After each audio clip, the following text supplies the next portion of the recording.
Hello, and today I'm going to be talking about my 3D printer. As you can see, my old hotend is no longer on the printer.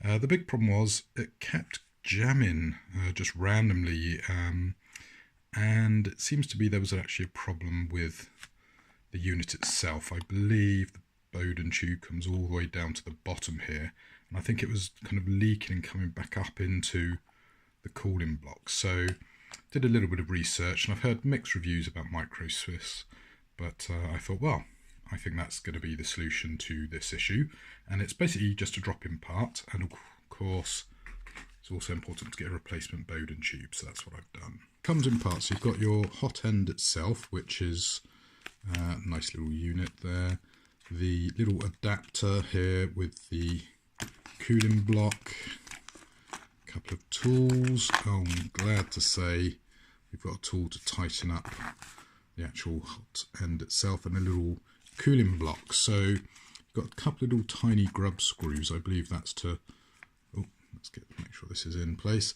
You've got a tiny couple of grub screws to screw into here to hold this in place. Now there are some holes, so you can in fact potentially use this block with the original unit, so you can take off the cooling block and replace this, or vice versa, whatever you want to do, and then you end up with this. So as you can see, it's a very similar size. It's not exactly the same size, and apparently it's all aluminium, and the tube doesn't go all the way down, so I might still be able to use what's left of my old tube. But one thing I did notice is when you push this in, it goes all the way down to, I guess, about here.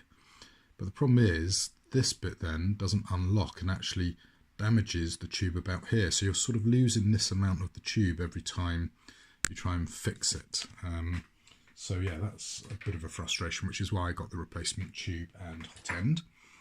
So it's a question now of making sure, if I remember correctly, I'm going to have to go on the YouTube video and check, but if I remember correctly, this goes on like so. We drop into here the actual heating element, and then into here we're going to be putting the little thermistor from the unit. And it's going to be hard for me to film it because my printer's actually still in its location. But yeah, it's pretty simple to do, and there is actually a video link, so the install instructions are here. Well, first thing I'm going to do, I'm going to screw this bit that pops into here. So just going to make sure the thread is nicely lined up. Do it up finger tight, and then obviously when it's hot you can probably tighten up a little bit more. And I've done it this way round, so the screws are on the bottom, which will match up with the original design.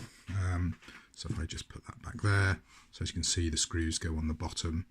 Now interestingly, you want the heat element on the outside, because if you put it this way round, you're going to have trouble fitting it back in the block. So you want it this way round, so this is all flush, and as you can see that does spin a bit freely. So we're going to need a little grub screw out of here just to pop in to, let's use this here, this little hole down in there, and then tighten that up, and that will stop it rotating around.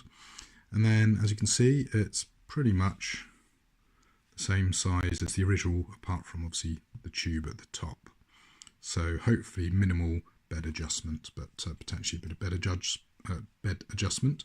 We're then going to get this little unit put in there. So I'm getting a new end. I believe I could reuse this, but I think I'm going to go with this unit. And apparently this whole thing with a firmware update will allow you to run hotter temperatures, etc.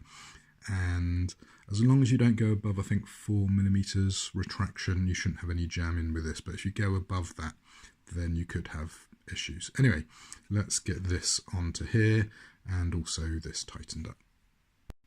Well, very simply, again, just going to do a little bit of back threading just to make sure I'm not going to thread my screws, etc. And that's sort of done up tightly now. Is this the right size? Yes, it is. So just tighten that up a bit. We're then going to have to heat the hot end up and tighten this up again before actually putting any gunk through it. I can actually sort of see little bit of an air gap there which doesn't look right, so I might just quickly take this off camera and just double check everything. Now I've got the joy of trying to get this tiny little grub screw into this hole, so just going to pop it on, and I'm probably going to do it off camera because it's way too fiddly and I don't want to lose it. Okay, well I managed to put it in. It is sort of one directional, there is actually a little pointy bit, so let's just back screw it just to make sure it all clicks into place, and then let's tighten it up. There you go, I think we're good. Is that? Oh no, right, okay, let's have a fiddle with that. Okay, there you go, I think we've got it in, so let's just cinch that up. Let's just lay it flat, make sure it's all, yeah, and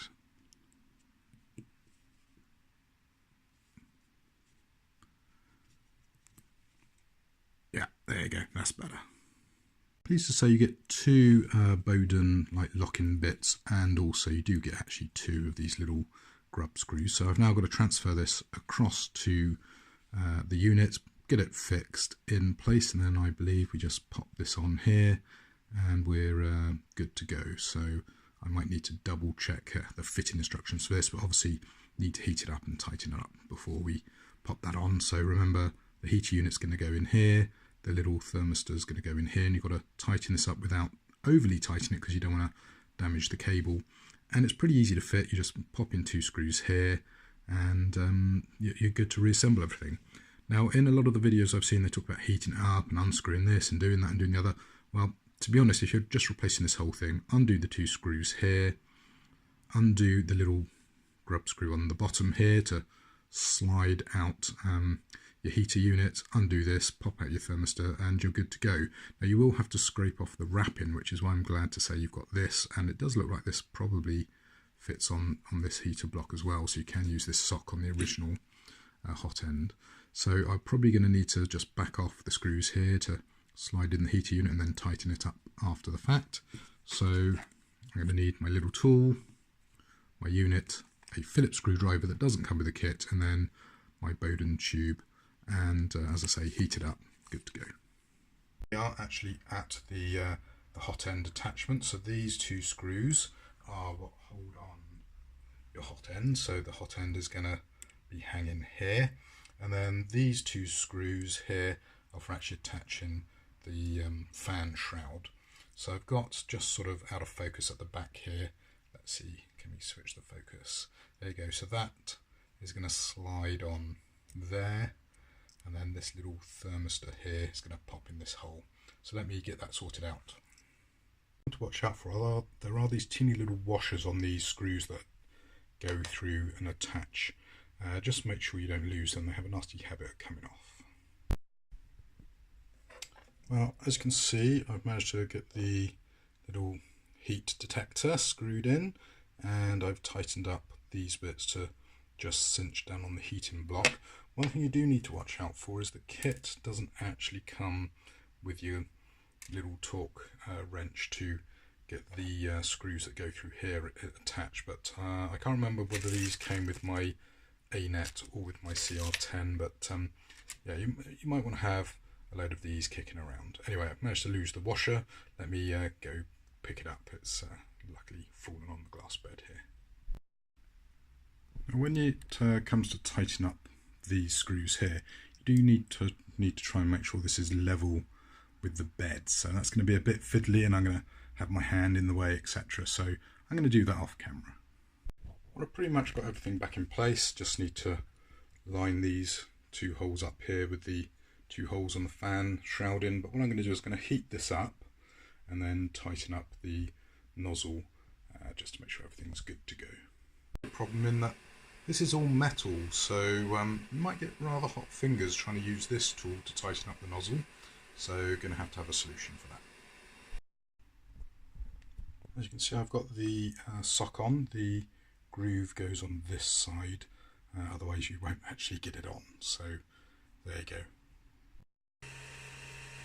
Okay, I don't know if you can see it, but here is some PLA. So let's get a print going and see if it's all working okay.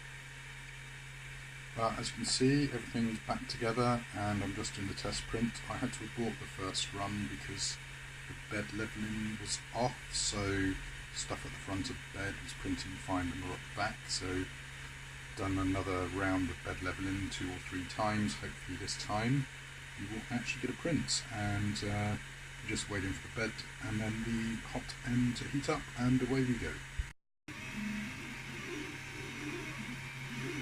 And here we are, about 40 minutes later, with some coins which got a nice glossy smooth surface underneath, and the print quality is looking pretty good, particularly on this 5 unit coin. These are actually for the game Gloomhaven. It's off Thingiverse. If I can find the link, I'll put it in the description.